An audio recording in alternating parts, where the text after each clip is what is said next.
All right, welcome back to the Big Show. I'm Jamel Hartman. It's the Daily Hour brought to you by the BAC Group of Companies, Medical House Lindos, and People's Pharmacy. Do not forget to subscribe on our website. Follow us on all of our social media channels to stay up to date with all that we have going on. Help us grow beyond the mic as we do our part to continue to improve our community. Audience, if you haven't already, whatever platform you're on, make sure you give us a like, a love, a thumbs up. Make sure you share it with your friends, your family, your colleagues. Make sure everyone who is a critical thinker, a person who loves their community, Bermuda, has access to these conversations. These are brainstorming conversations where we engage and we learn from one another. All right, without further ado, before we bring our guest in today, I just want to be very clear with everyone, with the audience today.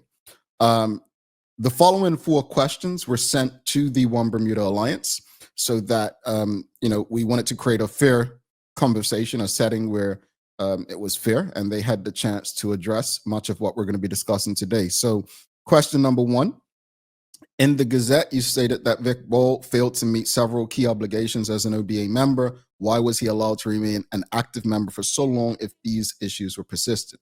The second question sent to the One Bermuda Alliance was, with hindsight, what steps could the OBA have taken earlier to prevent this internal dispute from becoming so public? What attempts were made to resolve the issue? The third question that was sent to the One Bermuda Alliance is, Vic Ball has alleged that the primary election was scheduled for a date and it was known he would be, was scheduled for a date when it was known he would be off island. Can you clarify how and why this specific date was chosen? And the fourth question that was sent is, Vance Campbell's decision to cross the floor to join the OBA sparked this internal dispute. What assurances can you give that his integration into the OBA was handled according to party rules? Now, I'll read to you the response that we received from the One Bermuda Alliance.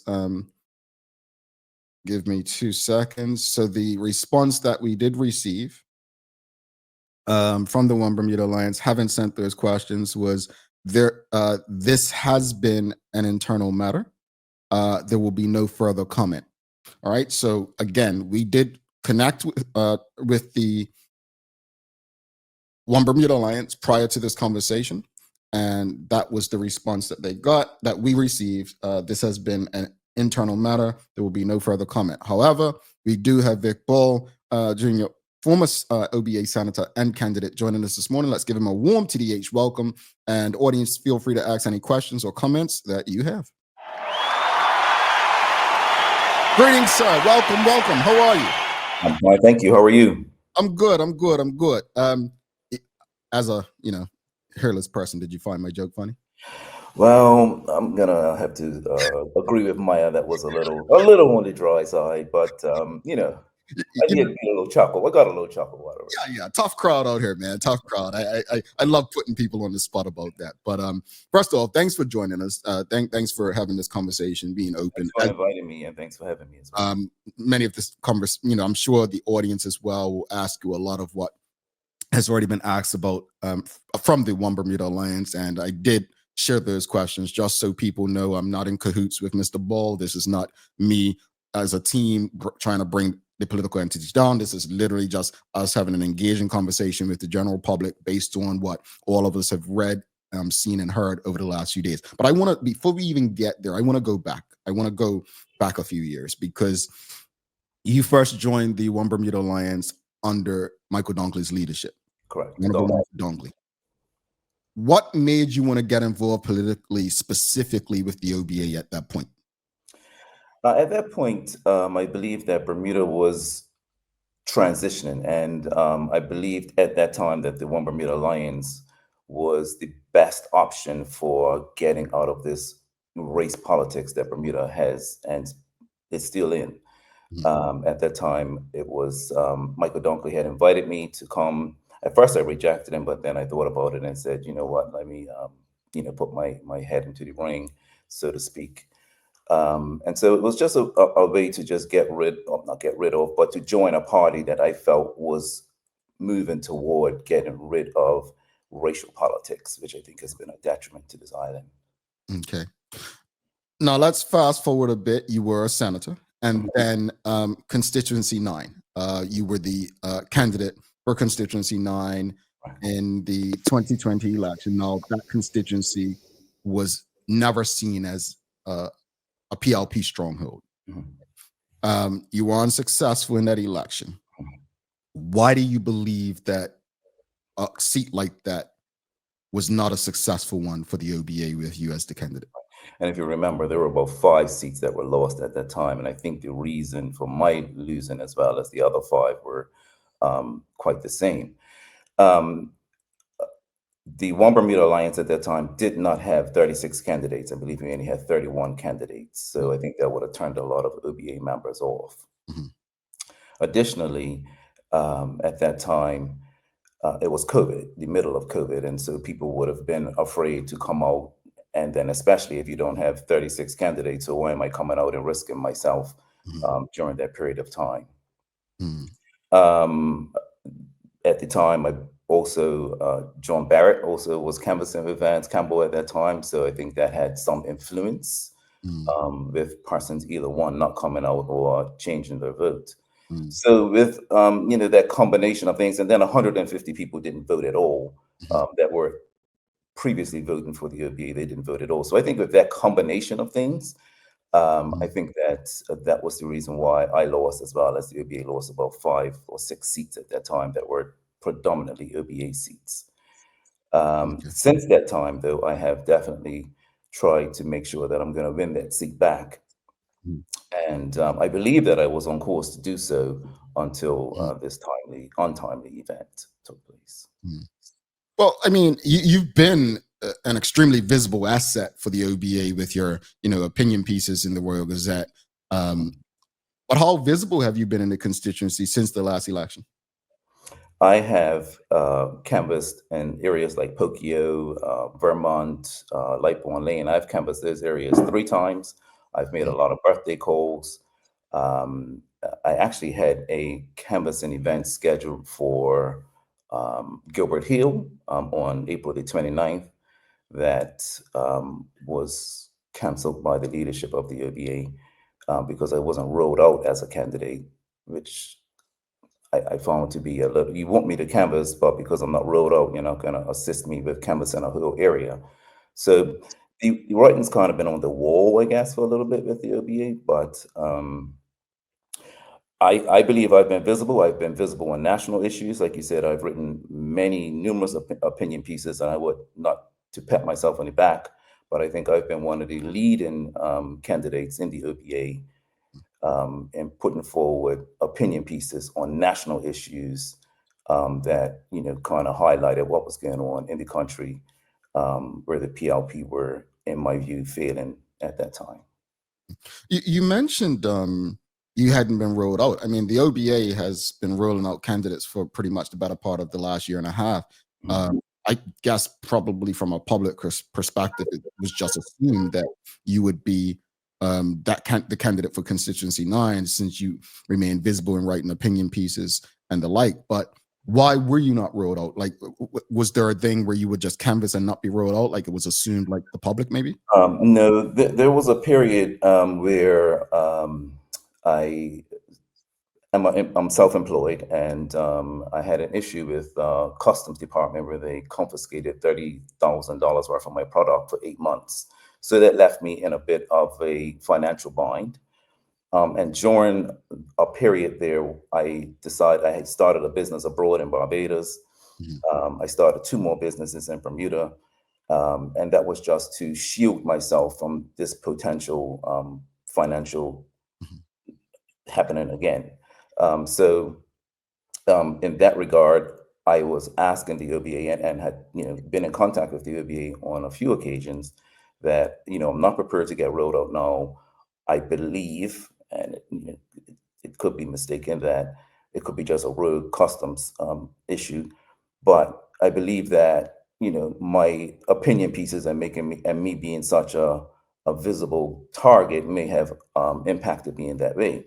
So I asked the OBA, give me a little bit of time, and had just had a conversation with Ben and Jerry in July because I just opened up my last business um, in June. And so I said, you know what, I think I'm ready. I'm good. I'm financially in a better place. I have more streams of income.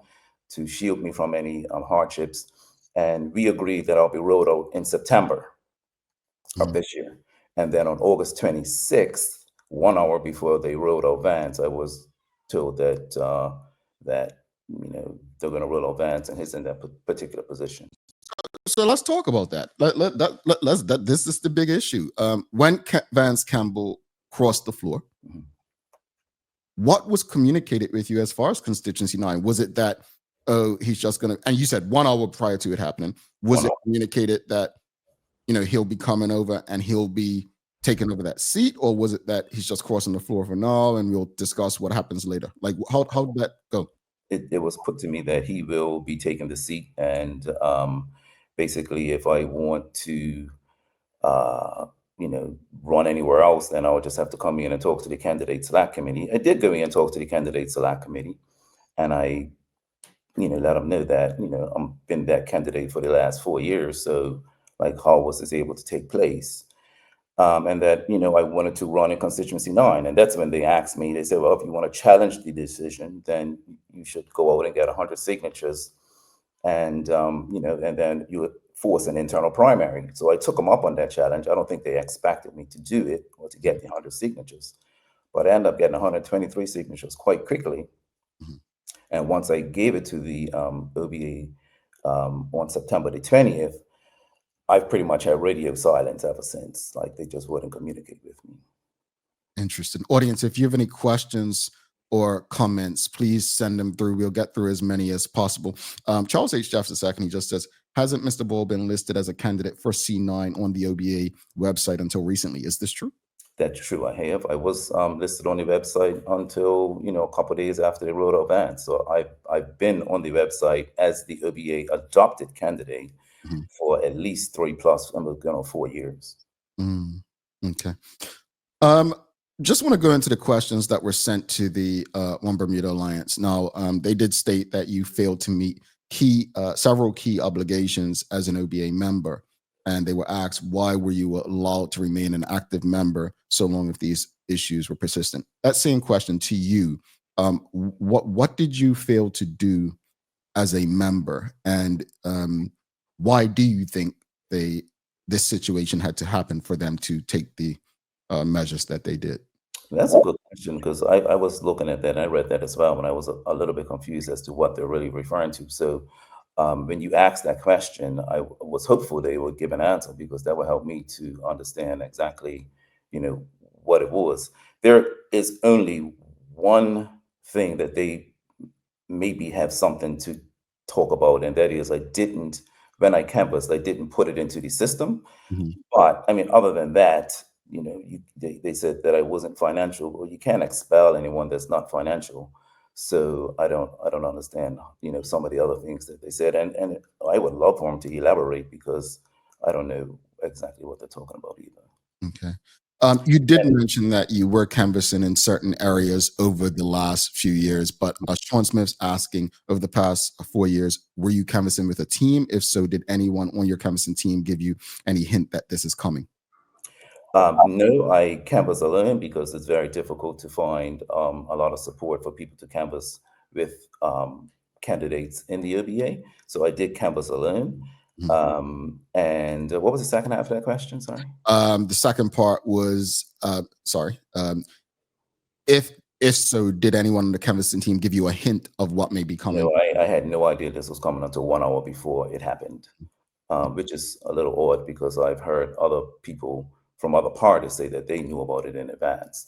So I only found out an hour before. So obviously some discussions were happening, and I would think that integrity and transparency and fairness would say, you know what, if we're discussing bringing Vance Campbell over to put him in this particular seat, then shouldn't we talk to our already adopted candidate about this? Because, I mean, that would only make sense to me anyway. You've mentioned the term adopted a couple times, and as Dr. Smith has here, explain the difference between adopted and approved candidates, more for the listening public. But yeah, if you can explain, just because there is a difference. Yes, there is a difference.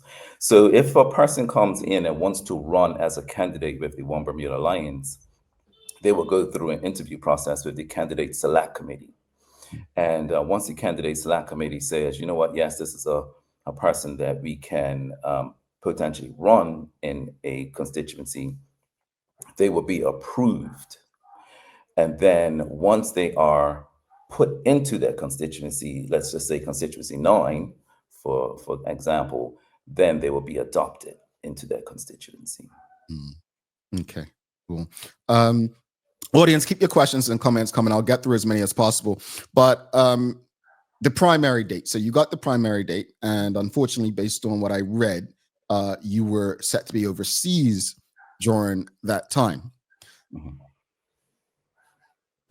Do you know, because again, audience, I'll just read, this question was sent to the One Bermuda Alliance. It says, Vic Ball has alleged that the primary election was scheduled for a date when it was known he would be off island. Can you clarify how and why this specific date was chosen?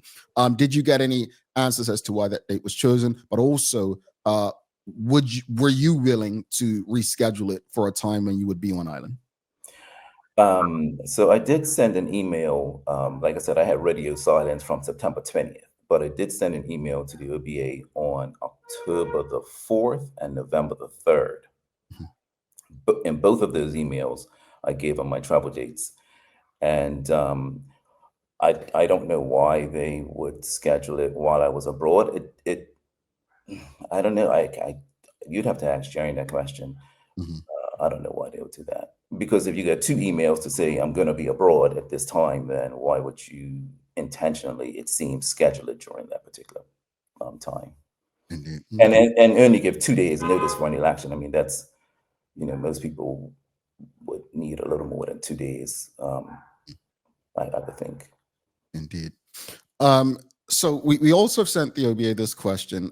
Vance Campbell's decision to cross the floor to join the OBA sparked this internal dispute. We asked, what assurances can you give that his integration into the OBA was handled according to party rules? Now, you said that the OBA didn't follow their own constitution. Just for those who may not have read, just explain what you mean by that. Okay, so obviously, as an adopted candidate, then in order for, according to the OBA Constitution 11.6, and if anyone wants to read the OBA Constitution, it's found on oba.bm. You can scroll all the way to the bottom. It's in a red box, and it says, read Constitution here.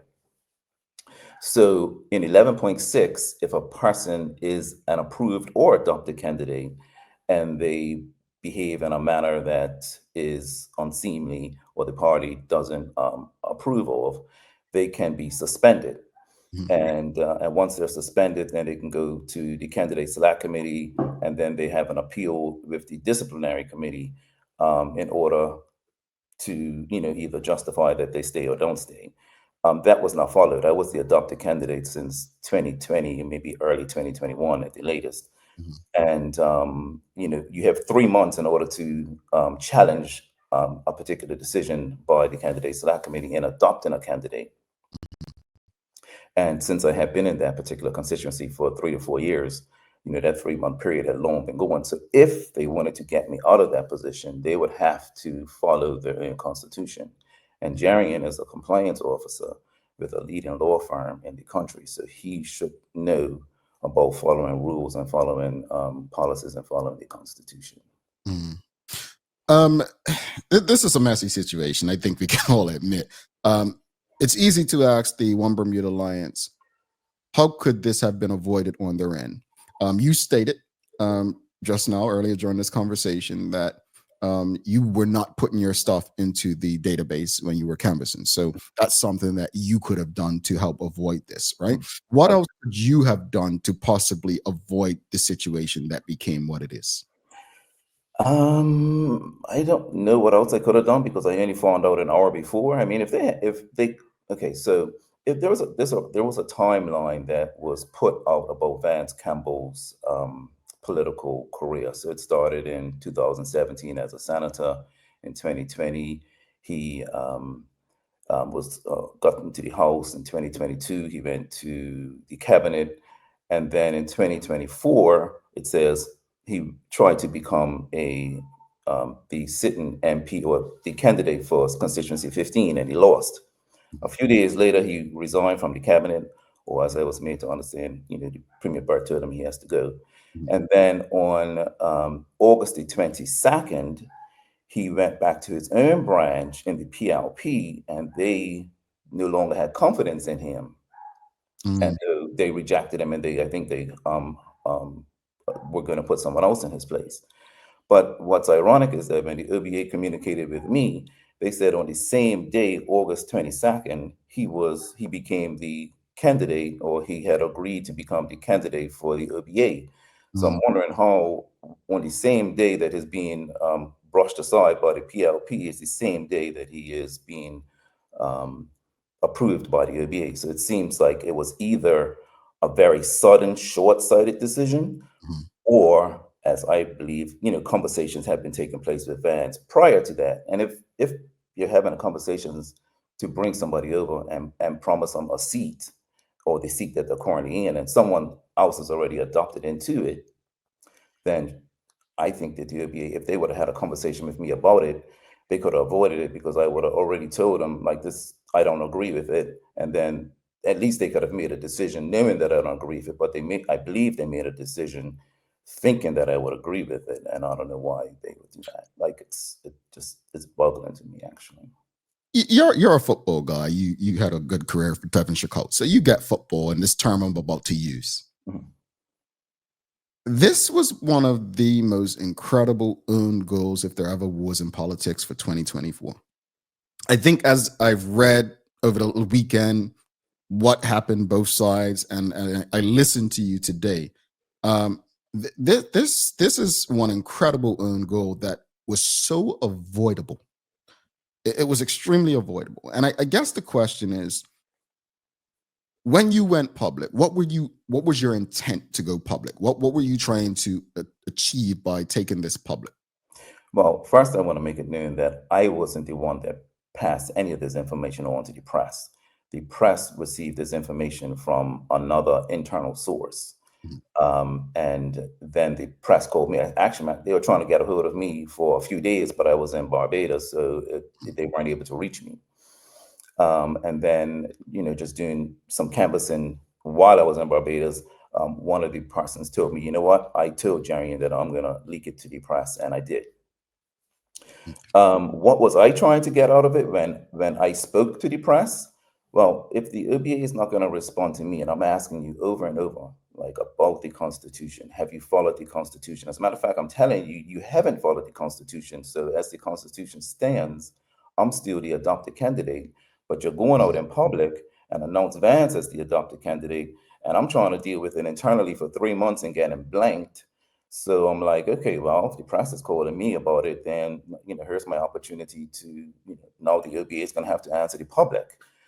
If you don't mhm, want to answer me internally, then now you can answer the public. And I welcome the OBA to, I welcome you to invite Jerry on and tell him how I was removed constitutionally mhm, from the being as the adopted candidate of C9, and how you would put somebody else in that place when the adopted candidate hasn't been removed constitutionally. mhm. Um, I don't know, and as an own goal, definitely it was definitely an own goal. You've been one of the most vocal critics with the pen against the Bermuda Progressive Labour Party. Mhm. Um, Prior to even returning to government in 2017, you were very clear as to your issues with them. You articulated, very well as to why they're not the best option to lead Bermuda. Mhm. However, this seems like Mhm. one of the greatest assists to the Bermuda Progressive Labour Party at this point. Um, what are your thoughts on pretty much handing the PLP another 4 or 5 years because this issue couldn't be resolved internally? Well, I don't consider it handing the PLP another 4 or 5 years. I just believe that if, like, okay, so listen to this, as an example. There are some people that are in the Progressive Labor Party that can do all sorts of madness, Mhm, and it kind of goes with their brand. Like, you kind of say, all right, you know what, they done that, and that's just who they are. Well, the brand of the OBA is transparency, integrity, fairness, and if the leader of the party is not displaying that, then it hurts the OBA. Of course, it's going to hurt the OBA. Does mhm, it advantage the PLP? Well, that's up to the people. I mean, there are other options available now. There's the FDM, and then there's the independents. Mhm. But I believe that the leader of the OBA has compromised himself in this regard, because that was his brand. His brand is I'm fair, I'm going to govern with integrity, I'm transparent. And in this particular instance, it doesn't appear that that is the case. His brand has certainly been tarnished. And Mhm. then I guess the OBA needs to decide whether they want to carry that into the next election. So if I'm trying not to assume, I'm just trying to read beyond what you're saying. You're basically saying that if the OBA wants to be successful, Jaren Richardson probably needs to resign as the leader. His brand has been tarnished. I mean, unless he can come onto your show and tell you how his cousin Vance Campbell was put into this place, and which is considered nepotism.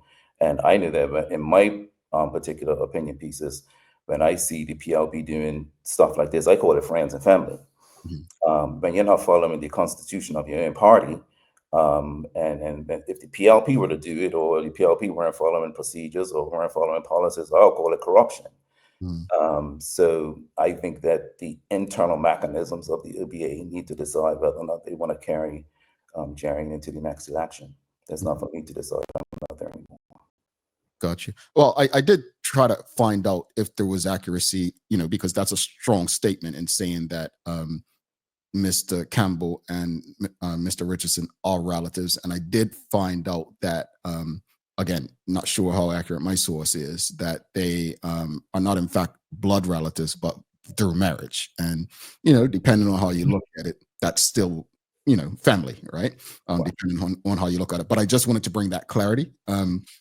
In case some people might say, well, that's not true. They're not blood relatives. I mean, look, I claim family through godparents, right? So I get you. Let's go back to the audience. We have quite a few questions.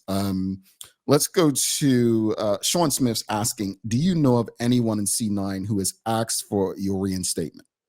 Oh yeah, plenty. Plenty people, and this is when I was out gathering signatures. The 123 signatures. If I got 123 signatures, these are people that are saying, you know what, like I want to be able to choose who I want to represent me in the OBA. I don't want the OBA to pass me off a former PLP cabinet minister. Mm. So that's within the OBA. I would say OBA leaning people as well as progressive Labour Party people that I also asked to sign the signature. And they were very incensed that Mr. Campbell took their vote across to the OBA without, consulting them or without their permission. So I would say 123 people, and I could have had more, but that last week it just poured rain in the evenings, so I was not able to get as many signatures as I would have liked. But I would say that there are a lot of people in the OBA in constituency 9 that would prefer me as the candidate, or at the very minimum prefer to choose who they want to be their candidate. Indeed. All right, let's go back. A lot of questions coming in. This is an interesting one. Charles H. Jefferson II has said, did Mr. Ball send an email to all the C9 constituents about this situation before the press was made aware? Yes. So there were the OBA, when they sent me the rules, they also sent me the names of the 17 voting members of the OBA that were going to have a vote in this particular instance. And so they sent me the name, they sent me the telephone numbers, and they sent me the email address. Now I'm in Barbados, and you're calling for an election in 2 days. Mhm. So it's like, what do I do? Whenever I email the party itself, the executive, I get no response. So it was like, in this particular instance, since you gave me the names and the email addresses of the 17 voting members, then I'm going to send my email not just to you, the executive, but I'm also going to send it to the 17 voting members. And it was, like I said, one of those 17 voting members that passed that on to the press, because they were incensed that the OBA was going to call an election while I was abroad, knowing that I had sent 2 emails to let them know when I would be abroad. Indeed, indeed. Well, yesterday we had a question on the show. I felt the term I used was very harsh, but I stand by it. We were asking the audience, you know, should people who are voted in under one banner have to resign or be put on up for a by-election. Now, this has happened again. I was very shocked by one of the responses we got, just that it happens all over and it happens all the time. And I think that's one of the worst things we can say in 2024. Just because something's always been doesn't make it right, and doesn't mean that we shouldn't try to change it. But let's, I mean, we've seen it happen. As I said yesterday, the Honorable Wayne Furbert is the only person in my lifetime that I can remember who's been successful in the very same seat in both parties. Mhm. Outside of that, we've had people who've run for different political parties and been successful, but obviously going into different strongholds. What is your stance? I mean, obviously, you probably feel one way because you're not a beneficiary of it at this point, but what is your stance on people who are voted in under one banner and then decide to cross the floor? I think that they should resign their space, and force a by-election, because you were voted in by, in this case, 432 members that wanted you to represent them for the Progressive Labor Party. You've taken their vote now and going and said, I'm going to bet for the other team, a team which you have been criticizing and your party's been criticizing since you've been a member of the Progressive Labor Party. So it just seems a bit unfair that people, and this is where sometimes I think politicians mess up, it's the people that put you there. So it's the people that you need to, you know, what's the term? That you need to, I can't remember the term, but anyway, that you're representing the people. Sorry, that's the term that I want to use. That you're representing the people. So, like, you have to take that into consideration. You can't say, I'm going to take my ball and leave because I didn't get a constituency that I wanted with the Progressive Labor Party. So I'm taking my ball now. I'm going over here because, Vance Campbell on two occasions that I can remember has said that he knew it was going to be difficult for him to win as a PLP candidate in the C9 election. So, well, my question is, well, who are you going to lose to? So, how did you manage to know you're going to lose to me and then somehow bamboozle the leadership of the OBA to come over and take my position? It's baffling to me, actually. Mm, mm. Is there a way back? I mean, you are where you are in terms of your current state with the party. Mhm. Is there a way back to be, a functioning asset and member for the One Bermuda Alliance? I guess that would be for the One Bermuda Alliance to decide, I guess, at some point. But I believe that I can function without the One Bermuda Alliance. I believe that I can be an asset to Bermuda, which has always been my goal. I just want to be an asset to Bermuda and to provide political commentary that opens people's minds as to what's going on and alternative solutions, or just a different perspective on what's going on in the country and Mhm. how it impacts us today and how it would impact us in the future. Mhm.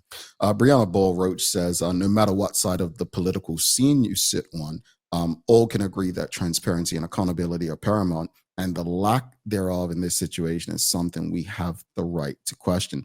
Quite a few questions coming in about what's next. So, I mean, we've got Dorian who says, Mr. Ball, as a former member of the PLP, will you rejoin them or will you run as an independent? We've got Michelle White. Mr. Ball, what is your political future now? Is running as an independent an option for you now?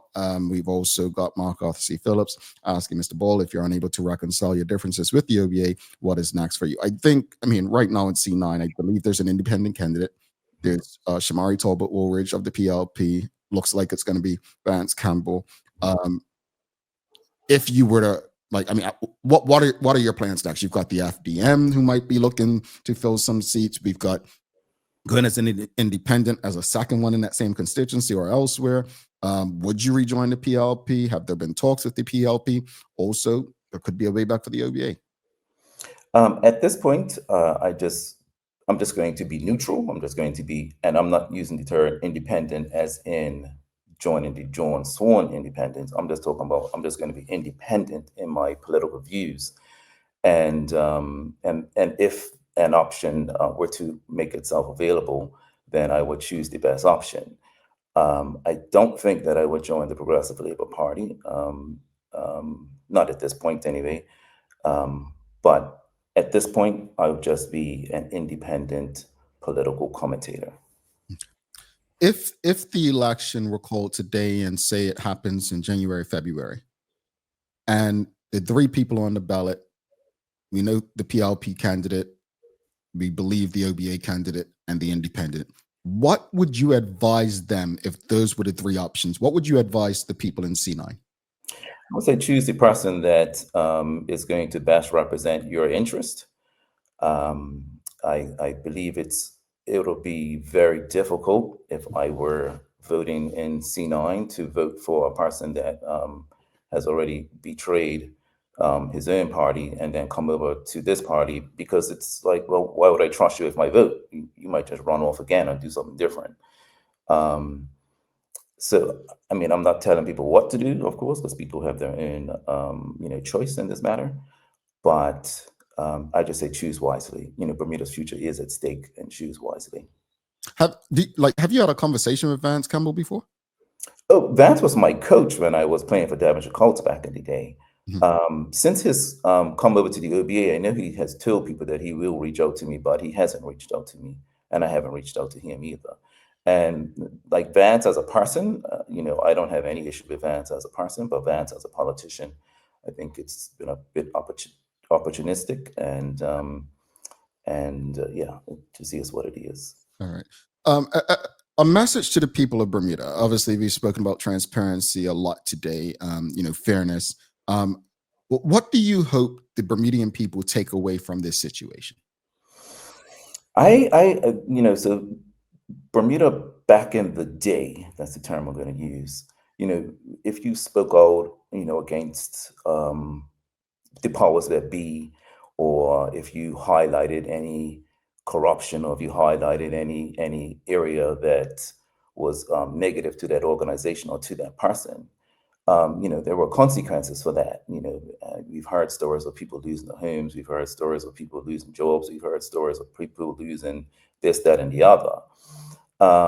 This is 2024, and the type of decisions that are made that, we shouldn't be making them type of decisions anymore, where you can just say, I'm just going to do it and you just got to deal with it, or you do it, I'm going to expel you if you talk about it. First of all, there's a term called the freedom of expression, which is in the Bermuda Constitution. So expelling somebody for expressing their freedom, which is found in the Bermuda Constitution, is wrong within itself. Yeah, it's like I said, this is a really baffling situation to me. Indeed. Well, thank you so much for this conversation and providing clarity. We can discuss this a lot longer and go into many more details, but appreciate you being open to having a discussion on such short notice. And if there's any developments that take place, please let us know. We'll be happy to engage our audience with them. But all the best. Hopefully you don't stop writing your opinion pieces in the Royal Gazette, because I think a lot of people, when they're shared through social media, hey, this makes a lot of sense. I think the term neutral you mentioned earlier will probably be actually more well received in the public. So thank you for what you've done so far, and I wish you the best, whether that's reconciling with the OBA or moving forward with something new. But thank you for your time, Mr. Ball. Thank you for having me. I really appreciate it, and I just sent a message to the people of Bermuda that there is an election. I guess it's soon coming, and to choose wisely. Thank you so much. Have a wonderful day. You're welcome. Thank you. All right. Vic Ball Jr., folks, if you appreciated that conversation, please give us a thumbs up, a love, a like. Make sure you share it with your friends, your family, your colleagues. I'm going to say this publicly on here. Something tells me the Bermuda Progressive Labor Party just created a political ad from that conversation. Something tells me their editors are going to be at work. We're going to take a quick break. We'll be back in 2 minutes, 41 seconds. And let's see who's going to get this question right today. Stick with us. Don't go anywhere.